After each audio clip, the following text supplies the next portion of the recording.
Hi guys, welcome to dream journey vlog. ಹೇಗಿದ್ದೀರಾ ನೀವೆಲ್ಲರೂ? ನಾನು ಚೆನ್ನಾಗಿದ್ದೀನಿ, ನೀವು ಕೂಡ ಚೆನ್ನಾಗಿದ್ದೀರಾ ಅಂತ ಭಾವಿಸ್ತೀನಿ. ಇವತ್ತಿನ ವಿಡಿಯೋ ಕಂಟಿನ್ಯೂಷನ್ ವಿಡಿಯೋ ಆಗಿರುತ್ತೆ. ಸೊ ನಾವು ಬಂದು ಈಗ ಗ್ಲಾಸ್ ಹೌಸಿಗೆ ರೀಚ್ ಆಗಿದ್ದೇವೆ. ದಾವಣಗೆರೆಯಲ್ಲಿ ಒಂದು ಗ್ಲಾಸ್ ಹೌಸಿಗೆ ಎಲ್ಲರದ್ದು ಸೇರಿ 90 ರೂಪೀಸ್ ಟಿಕೆಟ್ ಆಯಿತು, ಕಡಿಮೆ ಇತ್ತು. ನೋಡ್ಬೋದು ನೀವು ಎಂಟ್ರೆನ್ಸ್ ಬೋರ್ಡಲ್ಲಿ. ಖುಷಿ ಆಯಿತು ಈ ಪಾರ್ಕಿಗೆ ಬಂದು. ರೀಸನ್ ಇದೊಂದು ಗೌರ್ಮೆಂಟ್ ಪಾರ್ಕ್ ಆಗಿ ನಾನು ಎಕ್ಸ್ಪೆಕ್ಟೇಷನ್ ಇಟ್ಕೊಂಡಿಲ್ಲ ಎಷ್ಟು ಚೆನ್ನಾಗಿ ಇರ್ಬೋದು ಅಂತ ಹೇಳಿ. ಫಸ್ಟ್ ಟೈಮ್ ನೋಡೋದು ನಾನು ಗೌರ್ಮೆಂಟ್ ಪಾರ್ಕ್ ಕೂಡ ಎಷ್ಟು ಚೆನ್ನಾಗಿ ಇರುತ್ತೆ ಅಂತ ಹೇಳಿ. ಇನ್ನೊಂದು ಹೇಳಲಿಕ್ಕೆ ಇಷ್ಟಪಡ್ತೀನಿ, ನಾನು ಆಲ್ರೆಡಿ ಮಡಂತ್ಯಾರಿಗೆ ಬಂದು ರೀಚ್ ಆಗಿದ್ದೀನಿ. ನಮ್ಮ ಕ್ಲೈಂಟಿಗೆ ಹೇಳಲಿಕ್ಕೆ ಇಷ್ಟಪಡ್ತೀನಿ, ನಾನು ಆಲ್ರೆಡಿ ಬಂದಿದ್ದೀನಿ. ಸೊ ಅಂದ್ಕೊಳ್ಬೇಡಿ ನಾನು ಇನ್ನೂ ಕೂಡ ಊರಲ್ಲಿ ಇಲ್ಲ ಅಂತ ಹೇಳಿ. ಸೊ ನಾನು ಬಂದು ರೀಚ್ ಆಗಿದ್ದೀನಿ. ನಾನು ಸ್ಲೋಲಿ ಹಾಕ್ತಾ ಇದ್ದೀನಿ ವೀಡಿಯೋಸ್. ಎಡಿಟಿಂಗಿಗೆ ಕೂಡ ಟೈಮ್ ತೊಗೊಳತ್ತೆ. ಒಳಗಡೆ ಒಂದು ಸ್ವಲ್ಪ ಗಿಡಗಳು ಇರಲಿಲ್ಲ, ನನಗೆ ಒಳಗಡೆ ಇದ್ದರೆ ಮತ್ತೆ ಕೂಡ ಚೆನ್ನಾಗಿ ಕಾಣಿಸ್ತಿತ್ತು ಅಂತ ಅಂದ್ಕೊಳ್ತೀನಿ. ಬಟ್ ತುಂಬ ಅಂದರೆ ತುಂಬ ದೊಡ್ಡದು ಕೂಡ ಇತ್ತು, ಖುಷಿ ಕೂಡ ಆಯಿತು. ನಾವು ತುಂಬ ಹೊತ್ತು ನಿಲ್ಲುವಾಗೇನೂ ಇರಲಿಲ್ಲ, ನಮಗೆ ಕಂಟಿನ್ಯೂ ಆಗಿ ತುಂಬ ಮುಂದೆ ಹೋಗಲಿಕ್ಕೆ ಉಂಟು. ಎಲ್ಲಿ ಅಂತ ಹೇಳಿ ನಾನು ಕಂಟಿನ್ಯೂ ಮಾಡ್ತಾ ಹೇಳ್ತೀನಿ. ಯಾಕಂತ ಹೇಳಿದರೆ ಈಗಲೇ ಹೇಳಿದರೆ ಅದರದ್ದು ಮಜಾ ಹೋಗಿಬಿಡತ್ತೆ. ಸೊ ಫುಲ್ ಸುತ್ತಿ ನೋಡಿದ್ವಿ. ಅದರ ನಂತರ ಮಕ್ಕಳಿಗೆ ಒಂದು ಪಾರ್ಕ್ ಕಾಣಿಸಿತ್ತು, ಅವನಿಗೆ ಒಂದು ಸ್ವಲ್ಪ ಹೊತ್ತು ಆಟ ಆಡಿಸೋಣ ಅಂತ ಅಂದ್ಕೊಂಡ್ವಿ. ಲಾಂಗ್ ಡ್ರೈವು ಬೆಳಿಗ್ಗೆ ಸ್ಟಾರ್ಟ್ ಮಾಡಿದ್ವಿ. ನಿಮಗೆ ಗೊತ್ತಿರ್ಬೋದು, ಮೊನ್ನೆ 4 ಗಂಟೆಗೆ ಎದ್ದು 5 ಗಂಟೆಗೆ ಗಾಡಿಯಲ್ಲಿ ಕೂತು ಹರಿಹರಕ್ಕೆ ಹೋಗಿ ಅದರ ನಂತರ ಈಗ ಇಲ್ಲಿ ಬಂದು ದಾವಣಗೆರೆಯಲ್ಲಿ ಒಂದು ಗ್ಲಾಸ್ ಹೌಸಿಗೆ ಬಂದು ನಿಲ್ಲಿಸಿದ್ದೀವಿ. ಇಲ್ಲಿ ಖುಷಿ ಆಯಿತು. ಮಕ್ಕಳು ಕೂಡ ಆಡುವ ಐಟಮ್ಸ್ ಇತ್ತು, ಮತ್ತು ದೊಡ್ಡವರು ಕೂಡ ಆಡಲಿಕ್ಕೆ ಜಿಮ್ ಟೈಪಲ್ಲಿ ಇತ್ತು. ಅಲ್ಲಿ ಹಸ್ಬೆಂಡ್ ಎಲ್ಲ ಆಟ ಆಡ್ತಾ ಇದ್ದರು. ಫಸ್ಟ್ ಇವನಿಗೆ ಒಂದು ಸ್ವಲ್ಪ ಆಟ ಆಡಿಸ್ಕೊಂಡ್ವಿ. ಅಪ್ಪನಿಗೆ ಹೇಳಿದ್ವಿ, ನೀವು ಹೋಗಿ ಒಂದು ರೌಂಡ್ ಸುತ್ತಿ ಬನ್ನಿ, ಮೊಬೈಲ್ ಉಂಟಲ್ಲ ಹೇಗಾದರೂ ಎಷ್ಟೊತ್ತು ಅಂತ ಕೂತ್ಕೊಳ್ಳೋದು, ಕಾಲೆಲ್ಲ ನೋವು ಬರುತ್ತೆ ಅಂತ ಹೇಳಿ. ಗಾಡಿ ಚೇಂಜ್ ಮಾಡಿ ಬಂದದ್ದು ಒಳ್ಳೆಯದಾಯಿತು. ಇಲ್ಲ ಅಂತ ಹೇಳಿದರೆ ನಮ್ಮ ಗಾಡಿಯಲ್ಲಿ ಬಂದರೆ ಸ್ವಲ್ಪ ಸುಸ್ತಾಗ್ತಿತ್ತು ಏನೋ. ನಮಗೆ ಅಷ್ಟು ಸುಸ್ತು ಗೊತ್ತಾಗಿಲ್ಲ ಅಣ್ಣನ ಗಾಡಿಯಲ್ಲಿ ನಮಗೆ. ಇಲ್ಲಿ ಇವರಿಬ್ಬರು ಆಟ ಆಡ್ತಾ ಇದ್ದಾರೆ. ಇವರಿಗೆ ಒಳ್ಳೆ ಮಜಾ ಆಗಿ ಹೋಗಿದೆ ಆಗ್ಬೋದು. ಖುಷಿ ಅಂದರೆ ಖುಷಿ. ನನ್ನ ಮಗನಿಗೆ ಆಶ್ವಿಲ್ ಜೊತೆಗೆ ಖುಷಿಯಾಗಿದೆ, ಇಲ್ಲಾಂದರೆ ಅವರಿಗೆ ಬೋರ್ ಆಗ್ತಾ ಇತ್ತು. ನಾವು ನನ್ನ ಅಪ್ಪ ಅಮ್ಮನ ಜೊತೆಗೆ ಮಾತಾಡುವಾಗ ಅವರಿಗೆ ಯಾರು ಇರ್ತಾ ಇರಲಿಲ್ಲ. ಸೊ ಇವರಿಗೆ ಆಶ್ವಿಲ್ ಇದ್ದದ್ದು ಒಳ್ಳೆಯದಾಗಿದೆ. ಆಶ್ವಿಲ್ ಮತ್ತು ನನ್ನ ಹಸ್ಬೆಂಡಿಗೆ ಅವರಿಗೂ ಕೂಡ ತುಂಬ ಒಳ್ಳೆಯದಾಗಿದೆ. ಅವರು ಒಳ್ಳೆ ಚೈಲ್ಡ್ಹುಡನ್ನು ಎಂಜಾಯ್ ಮಾಡ್ತಾ ಇದ್ದಾಗೆ ಆಗಿದೆ. ಸೊ ಇವರನ್ನು ಬಿಟ್ಟು ನಾನು ಮತ್ತು ನಮ್ಮಮ್ಮ ಒಂದು ವಾಕ್ ಮಾಡಿ ಬರೋಣ ರೌಂಡ್ ಅಂತ ಹೇಳಿದೆ. ಇಲ್ಲ ಅಂತ ಹೇಳಿದರೆ ನಾವು ಅವರ ಜೊತೆಗೆ ಕೂತ್ಕೊಂಡು ವೇಟ್ ಮಾಡ್ತಾ ಇರಬೇಕು ಅಂತ ಹೇಳಿ. ತುಂಬ ಬಿಸಿಲು, ಕಣ್ಣು ಓಪನ್ ಮಾಡಲಿಕ್ಕೇ ಆಗಲ್ಲ, ಅಷ್ಟು ಬಿಸಿಲಿತ್ತು. ಸೊ ಈಗ ಹೊರಟಿದ್ವಿ. ಇದೆಲ್ಲ ಮಾರಲಿಕ್ಕೆ ಅಂತ ಅಂದ್ಕೊಳ್ತೀನಿ, ನೋಡೋಣ ಅಂತ ಹೇಳಿ ಹೋಗಿದ್ದೆ ನಾನು. ಬಟ್ ಅಲ್ಲಿ ಲಾಕ್ ಇತ್ತು. ನನ್ನ ಹಸ್ಬೆಂಡಿಗೆ ಗಿಡದ ಹುಚ್ಚು ಜಾಸ್ತಿ. ಸೊ ನಾನು ನೋಡೋಣ ಅಂತ ಅಂದ್ಕೊಂಡೆ, ಬಟ್ ತೊಗೊಂಡು ಹೋಗುವಾಗೇನೂ ಇರಲಿಲ್ಲ. ನಾವು ಲಾಂಗ್ ಹೋಗಲಿಕ್ಕೆ ಉಂಟು, ಅದಕ್ಕೆ ನೀರು ಹಾಕಿದ್ರೆ ಅದು ಸತ್ತು ಹೋಗುತ್ತೆ ಬಿಡಿ. ಸೊ ನೋಡ್ಬೋದು ನೀವು. ನನಗಿದೊಂದು ಕಟ್ಟಿಂಗ್ ಎಲ್ಲ ತುಂಬ ಇಷ್ಟ ಆಯಿತು. ನೋಡಿದರೆ ಏನು ಫಾರಿನಲ್ಲಿ ಇದ್ದಾಗೆ ಫೀಲಿಂಗ್ ಆಯಿತು. ನಾನು ಮತ್ತೆ ಹಸ್ಬೆಂಡ್ ಹತ್ರ ಕೇಳಿದ್ದು, ಗೌರ್ಮೆಂಟ್ ಪಾರ್ಕಾ ಇದು, ಗೌರ್ಮೆಂಟ್ ಪಾರ್ಕಾ ಅಂತ ಹೇಳಿ. ಮತ್ತು ಲೇಟ್ ಆಗಲಿಕ್ಕೆ ಶುರುವಾಯಿತು. ಸೊ ನಾವು ಹೊರಟ್ವಿ ಅಲ್ಲಿಂದ ನಾವು ಹೊರಟಿದ್ದು ಒಂದು ಮಠಕ್ಕೆ. ಈಗ ನಾವು ಬಂದು ರೀಚ್ ಆದದ್ದು ಚಿತ್ರದುರ್ಗಕ್ಕೆ. ನಾವು ಮಠಕ್ಕೆ ಅಂದರೆ ಮುರುಘಾವನ ಅಂತ ಉಂಟಲ್ಲ, ಅಲ್ಲಿ ಬಂದದ್ದು. ಚಿತ್ರದುರ್ಗಕ್ಕೆ ನಾನು ಬರೋದು ಫಸ್ಟ್ ಟೈಮು. ಕಾರ್ ನಿಲ್ಲಿಸಿ ತುಂಬ ಹೊತ್ತಾಗಿತ್ತು ಅಂತ ಹೇಳಿ ಐಸ್ ಕ್ರೀಮ್ ಎಲ್ಲ ತೊಗೊಂಡ್ವಿ. ಅಲ್ಲಿ ಗ್ಲಾಸ್ ಹೌಸ್ ಹತ್ರ ಏನು ಐಸ್ ಕ್ರೀಮ್ ಏನೋ ಇರಲಿಲ್ಲ, ಈ ಮಕ್ಕಳಿಗೆ ತೆಗಿಸಿ ಕೊಡೋಣ ಅಂತ ಹೇಳಿದರೆ. ಸೊ ಮತ್ತೆ ತೆಗೆದುಕೊಂಡ್ವಿ. ನಮ್ಮ ಆಶ್ವಿಲ್ಗೆ ಚಾಕ್ಲೇಟ್ ಫ್ಲೇವರ್ ಅಂದರೆ ಇಷ್ಟ. ನಾನು ಕೂಡ ಅವ್ನು ತೊಗೊಂಡ ಅಂತ ಹೇಳಿ ತೊಗೊಂಡೆ, ಬಟ್ ಅದು ನನಗಷ್ಟು ಇಷ್ಟ ಇಲ್ಲ, ತುಂಬ ಸ್ವೀಟ್. ಸೊ ನಾನು ಅದನ್ನು ಹಸ್ಬೆಂಡ್ ಮತ್ತು ಆಶ್ವಿಲ್ಗೆ ಶೇರ್ ಮಾಡಿಬಿಟ್ಟೆ. ಸೊ ಈಗ ಎಂಟ್ರೆನ್ಸಿಂದ ಹೋಗ್ತಾ ಇದ್ದೀವಿ. ಇಲ್ಲಿ ಕೂಡ ನನಗೆ ಫೀಸ್ ಇದು ಅಷ್ಟು ನೆನಪಿಲ್ಲ, ಅಷ್ಟೇನು ಜಾಸ್ತಿ ಇರಲಿಲ್ಲ, ವರ್ತಿಟ್ ಅಂತ ಅನಿಸಿತು. ಸೊ ಮತ್ತೆ ನಾವು ಈಗ ಸ್ಟಾರ್ಟ್ ಮಾಡ್ಕೊಂಡಿದ್ವಿ. ತುಂಬ ಅಂದರೆ ತುಂಬ ಇಂಟ್ರೆಸ್ಟಿಂಗ್ ಆದ ಸ್ಟ್ಯಾಚ್ಯೂಸ್ಗಳಿದ್ವು, ಮೀನಿಂಗ್ಫುಲ್ ಆದ ಸ್ಟ್ಯಾಚ್ಯೂಸ್ಗಳಿದ್ದು. ಇದಕ್ಕೆ ಒಂದು ಸೌಂಡ್ ಬಾಕ್ಸ್ ಇಟ್ಟಿದ್ರು ಅಂತ ಅನಿಸುತ್ತೆ. ಅದನ್ನು ರಾ ಅಂತ ಹೇಳ್ತಾ ಇತ್ತು. ನನ್ನ ಮಗನಿಗೆ ಭಯ, ನಾನು ಬರಲ್ಲ ಅಂತ ಹೇಳಿ. ನಾನು ಮತ್ತೆ ಅವನಿಗೆ ಕರೀಲಿಕ್ಕೆ ಕೂಡ ಹೋಗಲ್ಲ, ಅವನಿಗೆ ಇಷ್ಟ ಇಲ್ಲ ಅಂದರೆ ಬಿಟ್ಬಿಡ್ತೀನಿ. ಬಟ್ ಅವನು ಲಾಸ್ಟ್ ಒಂದು ಫೋಟೋಗೆ ಬಂದ. ಮತ್ತು ನೋಡ್ಬೋದು ಎಷ್ಟು ಒಳ್ಳೆ ಅವೇರ್ನೆಸ್ ಇದು ಉಂಟು. ನೋಡಿಯೇ ಖುಷಿ ಆಗುತ್ತೆ. ಒಂದು ರಿಯಲ್ ಆದ ಮನುಷ್ಯರೇ ಇದ್ದಾರೆ ಅಂತ ಹೇಳಿ ಮಕ್ಕಳಿಗೆ ಅಂಡರ್ಸ್ಟ್ಯಾಂಡ್ ಮಾಡಲಿಕ್ಕೆ ಕೂಡ ಈಸಿ ಆಗುತ್ತೆ. ಆಶ್ವಿಲ್ಗೆ ಕೂಡ ತುಂಬ ಇಷ್ಟ ಆಯಿತು. ನಮಗೆ ಹೇಳ್ಬೋದು ಅಂದರೆ ಈಸಿಲಿ. ನಾನು ಇಷ್ಟು ಪಾರ್ಕಿಗೆ ಹೋಗಿದ್ದೀನಿ, ಯಾವತ್ತೂ ಕೂಡ ಇಷ್ಟು ದೊಡ್ಡ ಪಾರ್ಕ್ ನೋಡಿಲ್ಲ. ಪಾರ್ಕ್ ಆದರೂ ನೋಡಿದ್ದೀನಿ, ಬಟ್ ಇಷ್ಟು ಚೆನ್ನಾಗಿರುವ ಸ್ಟ್ಯಾಚ್ಯೂಸ್ ಮತ್ತು ಇಷ್ಟು ತುಂಬಿರುವ ಸ್ಟ್ಯಾಚ್ಯೂಸ್ಗಳನ್ನು ನೋಡಿಲ್ಲ.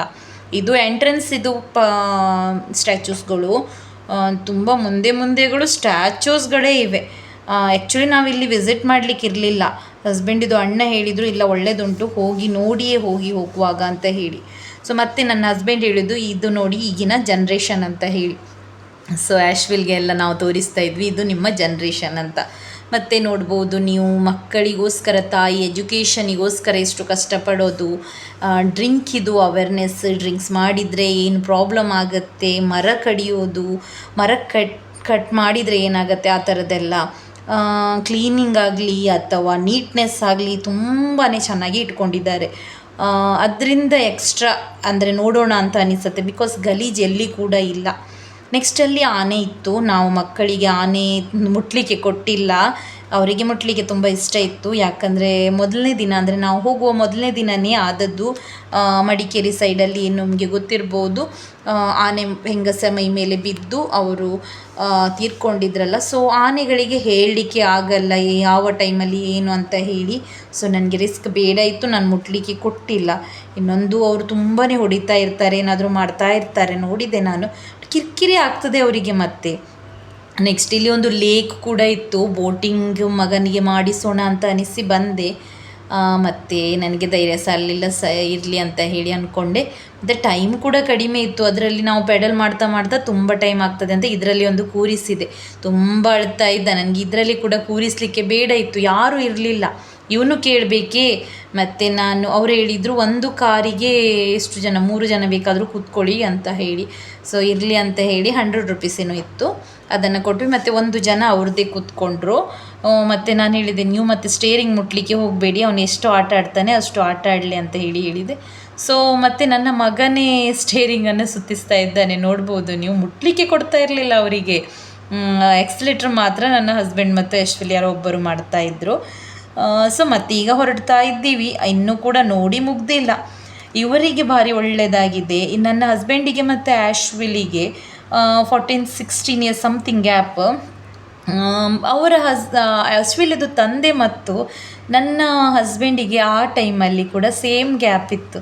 ಸೊ ಅವರಿಗೆ ಜನ್ರೇಷನ್ ಈ ಥರ ಆಗಿದೆ. ಮೊದಲು ನನ್ನ ಹಸ್ಬೆಂಡಿಗೆ ಅವರ ತಂದೆ ಹೇಗೆ ಇದ್ದರು, ಈಗ ಆ್ಯಶ್ವಿಲ್ಗೆ ನನ್ನ ಹಸ್ಬೆಂಡ್ ಹಾಗೆ ಆಗಿದ್ದಾರೆ. ಸೊ ಅವರಿಗೆ ಅವ್ರದ್ದೇ ಮಜದಲ್ಲಿ ಇರ್ತಾರೆ ಅವರು. ಸೊ ಈ ಥರ ಎಲ್ಲ ಒಳ್ಳೆಯದುಂಟು. ಒಳ್ಳೆ ಮ್ಯೂಸಿಕ್ ಹಾಕಿಟ್ಟಿದ್ದಾರೆ ಡೀಟೇಲ್ಸಿಗೋಸ್ಕರ. ಹಳೆ ಸ್ಟೈಲಲ್ಲಿ ಏನೆಲ್ಲ ಆಗ್ತಿತ್ತು ರಾಜರ ಕಾಲದಲ್ಲಿ, ಇದೆಲ್ಲ ನೋಡುವಾಗ ಉಂಟಲ್ಲ ಮೈ ಒಂಥರ ಜುಮ್ ಅನ್ನತ್ತೆ. ಕೇರ್ ಮಾಡ್ತಾರೆ ನೋಡಿ, ಎಷ್ಟು ಮಳೆ ಬರುತ್ತೆ, ಇದಾಗತ್ತೆ, ಅದಾಗ್ತದೆ. ಪೇಂಟಿಂಗ್ ಎಲ್ಲ ಒಳ್ಳೆ ಕ್ಲೀನಾಗಿ ಇಟ್ಕೊಂಡಿದ್ದಾರೆ. ಈಗ ಈ ಥರ ಅಂದರೆ ಎಲ್ಲ ಕಾಸ್ಟ್ ಇದು ಕೂಡ ಇತ್ತು. ಇದೊಂದು ಇಷ್ಟ ಆಯಿತು ನನಗೆ. ಇಲ್ಲಿ ಮುಸ್ಲಿಮ್ಸ್ ಇದು ಇತ್ತು, ಅದರ ನಂತರ ಕ್ರಿಶ್ಚಿಯನ್ಸ್ ಇದು ಇತ್ತು, ಅದರ ನಂತರ ಎಲ್ಲ ಆಲ್ಮೋಸ್ಟ್ ಎಲ್ಲನೂ ಇತ್ತು. ಖುಷಿ ಆಯಿತು ನೋಡಲಿಕ್ಕೆ ಮಾತ್ರ. ಕಾಲೆಲ್ಲ ಬಚ್ಚಿ ಹೋಯಿತು ನಮಗೆ. ಎಷ್ಟು ನಡೆದ್ರೂ ಮುಗಿತಾನೇ ಇರಲಿಲ್ಲ.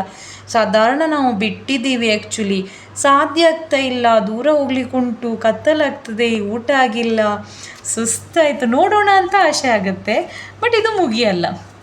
ಮತ್ತು ಇದು ಆ್ಯಶ್ವಿಲ್ಗೆ ಒಂದು ಆಸೆ ಇತ್ತು, ಇದರಲ್ಲಿ ಒಂದು ಫೋಟೋ ತೆಗಿಬೇಕು ಅಂತ ಹೇಳಿ. ಅದು ನನ್ನ ಹಸ್ಬೆಂಡ್ ಕೂಡ ಹೇಳಿದೆ ಅಲ್ಲ, ಅವರ ಜೊತೆಗೇ ಹುಚ್ಚು ಕಟ್ಟಲಿಕ್ಕೆ ಶುರು ಮಾಡಿದ್ದಾರೆ ಅಂತ ಹೇಳಿ.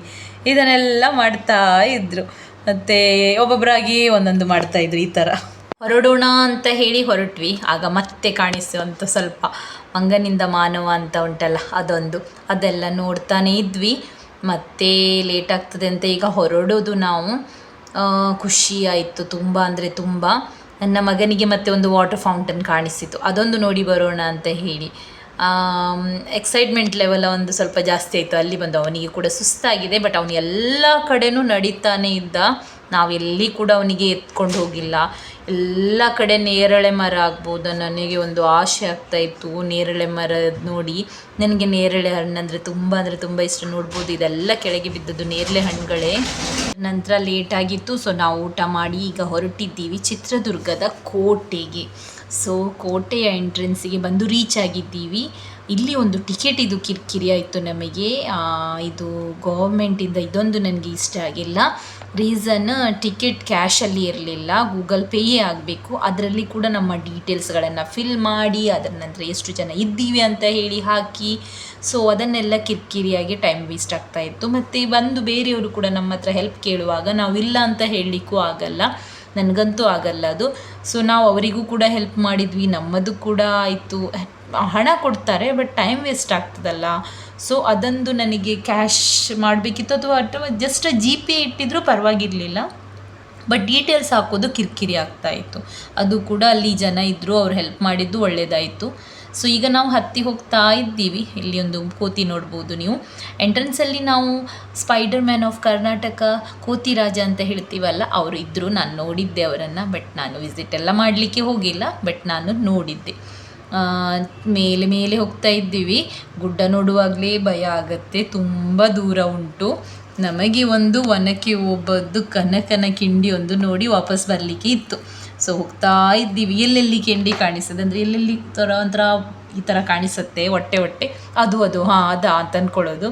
ಇದಲ್ಲ ಮುಂದೆ ಹೋಗೋಣ ಇದೇ ಆಯಿತು ನಮಗೆ. ಸಾಧಾರಣ 1.5 ಕಿಲೋಮೀಟ್ರ್ ನಡೆದ್ವಿ ಅಂತ ಅನಿಸುತ್ತೆ. 1 ಕಿಲೋಮೀಟ್ರ್ ಅಂತೂ ನಡ್ಕೊಂಡ್ವಿ. ಎಲ್ಲ ಏನು ಕಾಣಿಸಲ್ಲ. ನೋಡಿ ಮಂಗಗಳನ್ನು ಎಷ್ಟು ಒಳ್ಳೆ ಮನುಷ್ಯರು ಇಟ್ಕೊಂಡಿದ್ದಾರಲ್ಲ, ತುಂಬ ಅಂದರೆ ತುಂಬ ಮಂಗಗಳು ಅಲ್ಲಿ. ಹಿಡ್ಕೊಳ್ಳುವ ರೀತಿ ನೋಡಿದ್ರೇ ಖುಷಿಯಾಗುತ್ತೆ. ನಮ್ಮ ಅಮ್ಮನಿಗೆ ಮತ್ತೆ ಹೇಳಿದ್ವಿ, ನೀವು ಹತ್ತಿ ಬರಬೇಡಿ, ಇನ್ನೂ ಆಗಲಿಕ್ಕಿಲ್ಲ ನಿಮಗೆ. ನಾವು ಮತ್ತೆ ಕೇಳಿದ್ವಿ ಅಲ್ಲಿ ಎಷ್ಟು ಉಂಟು. ಅವ್ರು ಹೇಳಿದರು, ನೀವು ಎಷ್ಟು ನಡ್ಕೊಂಡು ಬಂದ್ರಿ ಅಲ್ಲ ಅಷ್ಟೇ 2% ಇನ್ನೂ ಉಂಟು, ಒಂದು 2.5-3 ಕಿಲೋಮೀಟ್ರ್ ಇನ್ನೂ ಉಂಟು ಅಂತ ಹೇಳಿದರು. ಸೊ ನಾನು ಹೇಳಿದೆ, ನಿಮಗೆ ಆಗಲಿಕ್ಕಿಲ್ಲ, ನಮಗೆ ದೂರ ಹೋಗ್ಲಿಕ್ಕೆ ಉಂಟು, ಸೊ ನೀವು ಕೆಳಗೇನೆ ಕೂತ್ಕೊಳ್ಳಿ ಅಂತ. ಮಧ್ಯದಲ್ಲಿ ಅಂಗಡಿ ಒಂದು ಸಿಕ್ಕಿತು, ಒಂದು ಚಿಕ್ಕದ ಅಂಗಡಿ ಇದೆ. ಜೀವ ಬಂದಾಗೆ ಆಯಿತು ನನಗೆ. ಒಂದು ಸ್ಪ್ರೈಟ್ ಬಾಟಲ್ ತೊಗೊಂಡೆ. ಆ ಟೈಮಲ್ಲಿ ಅದು ದೇವರಿಗೆ ನೋಡಿದಾಗೆ ಆಯಿತು ನನಗೆ. ಆ್ಯಕ್ಚುಲಿ ಒಂದು ಸ್ವಲ್ಪ ಎಕ್ಸ್ಟ್ರಾ ತೆಗೆದ್ರ ಅಂತ, ಬಟ್ ಪರವಾಗಿಲ್ಲ, ಅವ್ರಿಗೆ ಎತ್ಕೊಂಡು ಮೇಲೆ ಬರಬೇಕಲ್ಲ, ಡೈಲಿ ಎತ್ಕೊಂಡು ಬರೋದು ಈಸಿ ಅಲ್ಲ. ಇಲ್ಲ ಎಷ್ಟು ಹೋದ್ವಿ ಆದರೂ ಕೂಡ ನಮಗೆ ಸಿಗ್ತಾನೇ ಇಲ್ಲ. ತುಂಬ ಅಂದರೆ ತುಂಬ ದೂರ ಉಂಟು. ನಡೆದು ಸುಸ್ತಾಗಿದೆ, ಅರ್ಧ ಬಂದಾಗಿದೆ. ಹಿಂದೆ ಹೋದರೆ ಮರ್ಯಾದೆ ಇಲ್ಲ, ಇಷ್ಟು ಹತ್ತಿದ್ದಕ್ಕೆ ಅಟ್ಲೀಸ್ಟ್ ಒಂದು ನೋಡಿ ಆದರೂ ಬರಬೇಕಲ್ಲ ಅಂತ ಹೇಳಿ. ಇದು ಅಕ್ಕ ತಂಗಿಯ ಕೆರೆ ಏನು ಹೇಳಿದ್ರು ಅವರು, ನನಗೀಗ ನೆನಪಾಗ್ತಾ ಇಲ್ಲ ಅಕ್ಕ ತಂಗಿಯ ಹೆಸರೊಂದು. ನಮಗೆ ಒಂದೇ ಅದೊಂದು ನೋಡಿ ಬರಬೇಕು ಅಂತ ಹೇಳಿ. ಆಶ್ವಲ್ಗೆ ಸುಸ್ತಾಗಿ ಹೋಗಿತ್ತು. ಸಾಕು ಅಂತ ಹೇಳ್ತಾನೆ. ಓಕೆ ಪರವಾಗಿಲ್ಲ, ನೀನು ಇಲ್ಲಿ ಕೂತ್ಕೊಂಡಿರೋ, ನಾನು ಹೋಗಿ ಬರ್ತೀವಿ ಅಂತ ಹೇಳಿ. ಇಲ್ಲ ನಾನು ಬರೋದು ನಿಮ್ಮ ಜೊತೆಗೆ ಅಂತ ಹೇಳೋದು. ಇದೇ ಆಯಿತು.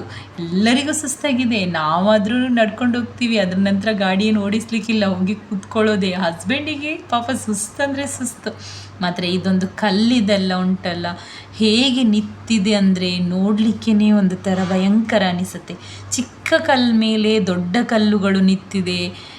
ವಿಚಿತ್ರದ ಒಂದು ಘಟನೆ. ನಾವು ಅಂದ್ಕೊಳ್ಳೋದು ಜಾರಿ ಬಿಟ್ಟರೆ ಕೆಳಗೆ ಬಿದ್ದರೆ ಆ ಥರ ಹೇಳ್ತಾ ಇದ್ವಿ. ಆದರೂ ಕೂಡ ಗ್ರೇಟ್. ಎಟ್ ದ ಎಂಡ್ ನಾವು ಬಂದು ರೀಚ್ ಆದ್ವಿ ಕನಕನ ಕಿಂಡಿಗೆ. ಇದು ಆ್ಯಕ್ಚುಲಿ ಮೊದಲು ಓಪನ್ ಇರಲಿಲ್ಲ ಅಂತೆ. ಈ ಪಾರ್ಟ್ ಏನುಂಟು ಈಗ ನಾವು ಹೋಗ್ತಾ ಇದ್ದೀವಲ್ಲ, ಅದು ಮೂವಿ ಶೂಟಿಂಗ್ ಟೈಮಲ್ಲಿ ಓಪನ್ ಮಾಡಿದ್ದಂತೆ. ಇದರ ಮೂವಿ ಉಂಟು, ನಿಮಗೆ ಗೊತ್ತಿರ್ಬೋದು. ಸೊ ಇದು ಎಂಟ್ರೆನ್ಸ್. ಇದು ಹೋಗಲಿಕ್ಕೆ ತುಂಬ ಕಷ್ಟ ಆಗ್ಬೋದು. ಒಳಗಡೆ ಹೋಗ್ಕೊಂಡಿದ್ದೀನಿ, ಮೇಲೆ ಹತ್ತಲಿಕ್ಕೆ ಆಗ್ತಾ ಇಲ್ಲ ಅಂತ, ದಾರಿಯೇ ಸರಿ ಇಲ್ಲ. ಸೊ ಅವ್ರು ಹೇಳಿದರು, ವಾಚ್ಮೆನ್ ಪಾಪ, ನೀವು ಹೋಗಿ ಮೇಡಮ್, ನಾನು ಕೈ ಹಿಡಿತೀನಿ ಬನ್ನಿ ಅಂತ ಹೇಳಿ. ಮತ್ತು ಅವ್ರು ಹೇಳಿದರು ಪಾಪ ಎಲ್ಲೆಲ್ಲಿ ಕಾಲಿಡಬೇಕಂತ ಹೇಳಿ. ಆದರೂ ಕೂಡ ನನಗೆ ಭಯ ಆಗ್ತಾ ಇತ್ತು, ಹತ್ತಲಿಕ್ಕೆ ಆಗ್ತದಾ? ಅದರಲ್ಲಿ ಕೂಡ ಫ್ರಾಕ್ ಹಾಕಿದ್ದೀನಿ, ಹೇಗಾದರೂ ಮಾಡಿ ಜೀವ ಬದುಕಿಸ್ಕೊಂಡು ಬರಬೇಕಲ್ಲ, ಅದಕ್ಕೋಸ್ಕರ ಬಂದೆ ನಾನು ಮತ್ತು ಹಸ್ಬೆಂಡ್ ಹೋದದ್ದು ಫಸ್ಟಲ್ಲಿ. ಆಶ್ವಲ್ ಹೋಗಲಿಕ್ಕೆ ಕೇಳಿರಲಿಲ್ಲ, ಅವನಿಗೆ ಸ್ವಲ್ಪ ಭಯ ಆಯಿತು. ಮತ್ತು ನಾವು ಬಂದದ್ದನ್ನು ನೋಡಿ ಅವನು ಹೊರಟ. ನನಗೆ ಜೋರು ನಗೆ ಆಡೋದು ಆಶ್ವಲ್. ನೀನೇ ಬಂದಿದ್ದೀಯ ಅಂತ ಹೇಳಿದರೆ ನನ್ನ ಹತ್ರ ಯಾಕೆ ಆಗಲ್ಲ ಹೋಗಲಿಕ್ಕೆ ಅಂತ ಹೇಳಿ ಎಕ್ಸ್ಪ್ಲೇನ್ ಮಾಡಲಿಕ್ಕೆ ಸ್ವಲ್ಪ ಪಾಪ ವಾಚ್ಮೆನ್ ಹೆಲ್ಪ್ ಮಾಡಿದರು ನಮಗೆ. ಮತ್ತು ನಾನು ಅವರಿಗೇ ಸ್ವಲ್ಪ ಅಮೌಂಟ್ ಕೊಟ್ಟು ಬಂದೆ, ಬಿಕಾಸ್ ಅವ್ರು ನಮಗೆ ಹೇಳಿದ್ದಕ್ಕೆ ಖುಷಿ ಆಯಿತು. ಅಲ್ಲಿ ಅವ್ರು ಹೇಳಿದರು, ಎಲ್ಲಿ ನಿಂತಿದ್ದು ಎಲ್ಲ ತೋರಿಸಿದರು ನನಗೆ. ಒನಕೆ ಓಬನ ಮನೆಯಲ್ಲಿ ಅವರು ಆ್ಯಕ್ಚುಲಿ ನೀರು ತರಲಿಕ್ಕೆ ಬಂದದ್ದು ಬಾವಿಗೆ ಅಂತ ಅಂದ್ಕೊಳ್ತೀನಿ ನಾನು ನಮ್ಮ ಬುಕ್ಕಲ್ಲಿ. ಬಟ್ ಅವರು ಬಾವಿಗೆ ಬಂದದ್ದಲ್ಲ, ಜಸ್ಟ್ ಅದೊಂದು ನೋಡ್ಬೋದು ನೀವು, ಈ ಕಿಂಡಿಯಿಂದ ಬಂದದಂತೆ. ಅದು ಆ್ಯಕ್ಚುಲಿ ನೀರು ಹೋಗಲಿಕ್ಕೆ ಅಂತೆ. ನಮ್ಮ ಮಳೆಗಾಲದ ನೀರೇನು ಹೋಗ್ತದೆ ಅದು ಓಪನ್ ಇದ್ದದಂತೆ. ಸೊ ಇಷ್ಟು ಚಿಕ್ಕ ಜಾಗದಿಂದ ಅವರು ಬಂದದಂತೆ. ಸೊ ಮತ್ತೆ ನೋಡ್ಬೋದು ನೀವು, ಆ್ಯಶ್ವಲಿ ಕೂಡ ಹೋಗಿ ಬಂದ. ಸ್ವಲ್ಪ ಕಷ್ಟ ಆಗ್ತದೆ, ಜಾಗ ಇಲ್ಲ, ಅಲ್ಲಿ ಒಂದು ಚಿಕ್ಕ ಕಲ್ಲಿಟ್ಟಿದ್ದಾರೆ, ಅದರಿಂದನೇ ಮೇಲೆ ಹತ್ತಿ ಬರಬೇಕು ನಾವು. ಹಸ್ಬೆಂಡಿಗೇನೋ ನೀರು ಕೊಡಲಿಕ್ಕೆ ಬರುವಾಗ ಅವರಿಗೆ ಸೌಂಡ್ ಆಗಿತ್ತಂತೆ, ಅಂದರೆ ಊಟದ ಟೈಮಲ್ಲಿ. ಸೊ ಅದು ಹೇಳಿದ್ದವರು.